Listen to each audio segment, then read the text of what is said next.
Et parallèlement, quand on regarde aussi où va l'argent, elle va dans les recherches sur le transhumanisme. Le transhumanisme, c'est quoi? C'est qu'il y a quelques savants fous, dont un que je vous invite aussi à aller regarder parce qu'il a une tête de malade qui est absolument incroyable, qui s'appelle Kurzweil, qui vient d'être recruté par Google. Et quand on regarde aussi, Google vient d'acheter dans les 4-5 dernières années tout ce qui concerne la manipulation génétique et le transhumanisme. Et le rêve de ces gens-là, c'est que les humains aient un ordinateur qui télécharge le cerveau et un cerveau qui télécharge l'ordinateur, et ils pensent que c'est le progrès de l'humanité.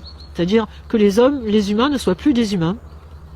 Et d'ailleurs, il y a des documents de la NASA qui existent, internes, à donner à la NSA, etc., à leurs amis des autres boîtes avec lesquelles ils travaillent, où il y a des tableaux où il y a marqué depuis l'origine de l'humanité. Donc il y a d'abord l'homme vit par la cueillette, ensuite par l'agriculture sédentaire, ensuite par l'industrie, et ensuite là on est dans l'ère jusqu'en 2020 des nanotechnologies et biotechnologies, et après 2025 il y a marqué virtuel.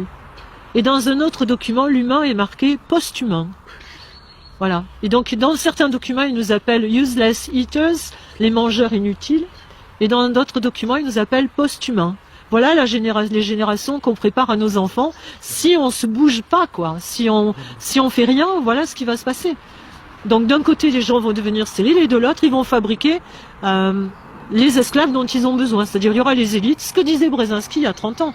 D'un côté, 20% de la population qui va être les élites et qui vont, eux, vivre normalement à l'abri.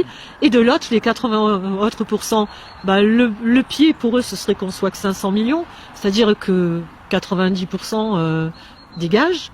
Et les autres, parce que esclaves ou pas esclaves, il faut les nourrir. Donc le mieux, encore le nec plus ultra pour eux, c'est qu'ils fabriquent juste les esclaves dont ils ont besoin, et que voilà, les autres ne servent à rien. Et ces esclaves-là, la manipulation génétique va faire qu'ils vont fabriquer ceux dont ils ont besoin à chaque poste dont ils ont besoin. Mais je veux dire, ces gens-là seront plus des humains, effectivement. Parce que quand on va rester branché sur un magnéto ou sur un ordi pendant 18 heures par jour, qu'est-ce que les gens vont avoir comme empathie? D'ailleurs, ils sont très contents, ils le disent comme ça, ils auront plus de problèmes de gens qui sont amoureux et qui déconnent au travail, etc. Là, ce sera vraiment des zombies.